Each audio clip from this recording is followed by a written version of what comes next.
충격적인 소식이 전해집니다. 통계청이 올해 2월 28일에 2023년 인구 동향조사 출생 사망 통계 잠정치를 발표했는데요. 여기에 따르면 2023년 합계 출산율이 0.72명으로요. 또다시 세계 최저를 기록했다는 것입니다. 정말 큰일이죠. 이에 대한 대책은 과연 뭐가 있는지 알아보겠습니다. 영상 끝까지 시청해 주시면 출산율 장려에 많은 도움이 될 것입니다. 본격적인 이야기 나눠보도록 하겠습니다.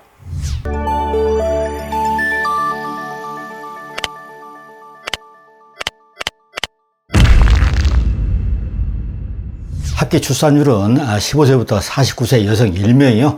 가임 기간 중에 나올 것으로 기대되는 평균 출생아 수를 말하는데요. 합계 출산율이 1명 이하로 떨어진다는 것은요. 기본적인 인구 유지마저도 어려워진다는 그런 의미입니다. 그래서 그럴까요? 우리나라는 이미 2020년부터요, 인구가 감소하기 시작했습니다. 먼저 표 하나 보시겠습니다.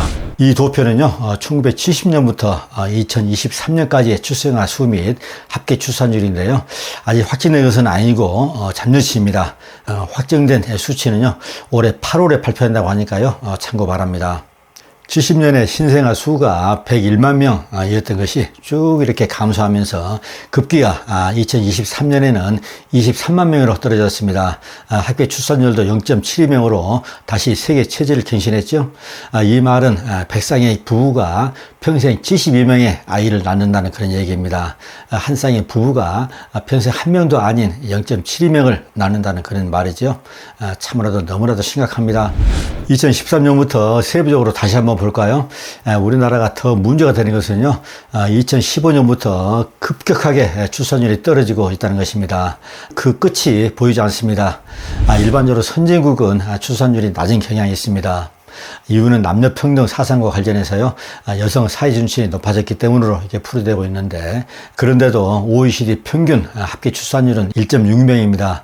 우리나라 1990년 합계 출산율과 같죠? 제가 결혼을 83년도에 했는데요. 그때만 해도 아이들 둘은 기본이고요.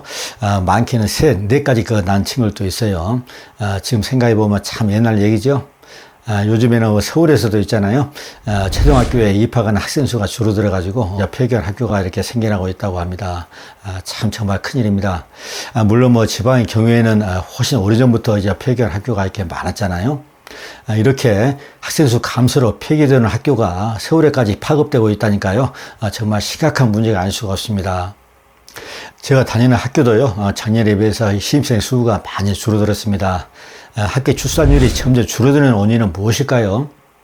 아마도 그 핵심은 아이를 낳을 수 있는 그 환경이 조성이 안 돼서 그러지 않을까 싶습니다. 세계적인 추세이기는 하지만 늦게 결혼하고 결혼하지 않는 젊은이들이 늘어나고 있는 것도 한 몫을 하고 있는 것 같아요. 또한 결혼하더라도 여러 가지 이유로요, 아이를 갖지 않는 부부가 늘어나는 것도 그 원인이 될 수 있습니다.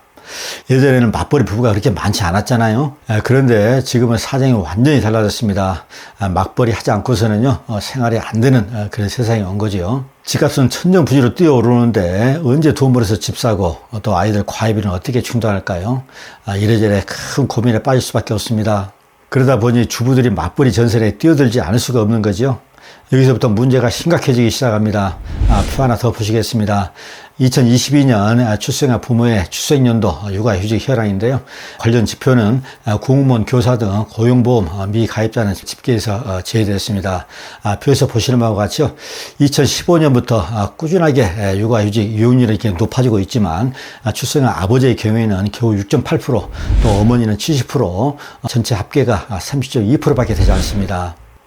근로자 입장에서 보면 여건만 갖추면 법적으로 당당하게 육아휴직을 신청할 수 있지만 혹여라도 자신에게 인사상 불이익이 돌아오지 않을까 망설이는 것이 사실입니다. 기업은 기업대로 또 인원이 또 한 사람 빠져나가면 업무에 또 많은 영향을 미치기 때문에 육아휴직 자체를 부정적으로 볼 수밖에 없는 것이죠. 이런 한계이다 보니까요, 아이를 더 낳으려고 해도 망설여진다는 것입니다. 대기업은 그런 대로 괜찮은 편이지만 중소기업이나 또 중견기업 또 영세기업에서는요, 아직도 육아휴직을 거부하는 데가 많다고 그래요. 가끔 보면 인터넷에 이제 그런 글이 많이 올라오잖아요. 노동부가 발표한 2022년 기준 일 가정 양립 실태조사에 따르면요, 5인 이상 사업체 5곳 중에 한 곳에서는 육아휴직이 아예 불가능했다고 합니다. 어떻게 보면 충분히 이해할 수 있습니다. 직원 한 명이 그 휴직을 가게 되면 인력 충원 문제랄지 향후 인력 과잉이 문제가 될 수 있기 때문에 고민이 깊을 수밖에 없습니다. 그래놓고 제가 출산휴가 간다고 그러니까요, 우리 상사가 하시는 말씀이, 야, 네가 얘기 났냐? 휴가는 무슨 휴가야? 이렇게 말하더라고요. 지금도 그 말을 정말 기억하고 있습니다. 지금으로부터 한 40년 전의 일입니다. 지금의 공직사회는 예전에 비하면요, 제도가 완전히 정착이 됐죠. 편하게 출산휴가나 그 최장 3년 동안 갈 수 있는 육아휴직을 낼 수 있기 때문입니다. 그렇지만 민간 기업에서는요, 아직 갈 길이 멉니다. 한국은행 연구에 따르면요, 육아휴직 이용률을 OECD 기준으로 이렇게 올리다 보면 출산율이 0.1% 정도 이렇게 올라간다는 그런 분석이 나와 있는데요. 문제는 사업주의 인식 변화입니다. 육아휴직과 기업의 생산성 문제를 어떻게 이렇게 슬기롭게 잘 조화하느냐가 큰 관건이 될 것 같습니다. 학교 출산율을 높이기 위한 오늘의 영상 결론입니다. 첫 번째는 정부는 출산율을 높이기 위한 다양한 정책을 시행해야 한다는 것입니다. 우리나라 합계 출산율이 세계 최저로 떨어지게 된 것은요, 사실 정부나 지자체의 안일한 대응이 한몫했다고 볼 수도 있어요. 돈으로 출산율을 높이겠다고 하는 생각은 아예 하지도 말아야 합니다. 그것은 이치에도 맞지도 않고요, 출산율은 더더욱 올라가지도 않습니다. 한마디로 임시 만평이죠. 지금도 늦지 않았습니다. 법적으로 완전하게 보장되는 육아휴직이나 양육시설에 대한 투자 등 정부에서 할 수 있는 모든 것을 적극적으로 지원을 해줘야 합니다. 두 번째는요, 출산에 대한 사회적인 태도와 문화적인 변화가 절대적으로 필요하다는 것입니다. 출산과 육아를 가치 있고 중요한 일로 인식해야 합니다. 가족을 형성하는 것을 존중하고 지원하는 사회적 분위기가 조성돼야 한다는 그런 얘기죠. 그러기 위해서는요, 민간기업 사업주의 이식 변화가 그 무엇보다도 절실하게 필요한 대목입니다. 민간기업에서도요, 공무원이나 교사처럼 언제든지 육아휴직을 할 수 있는 그런 여건을 만들어줘야 합니다. 기업의 목적은 매출을 극대화해서 이익을 창출하는 것이 아닙니다. 사회적으로 더 많이 기여하고 이바지할 수 있는 사회적 이익에 우선을 둬야 합니다. 출산 장려도 사회적 이익에 해당된다는 것을 잊어서는 안 되겠습니다. 저출산과 고령화가 우리 사회를 짓누르고 있습니다. 정말 우려가 되는 대목이죠.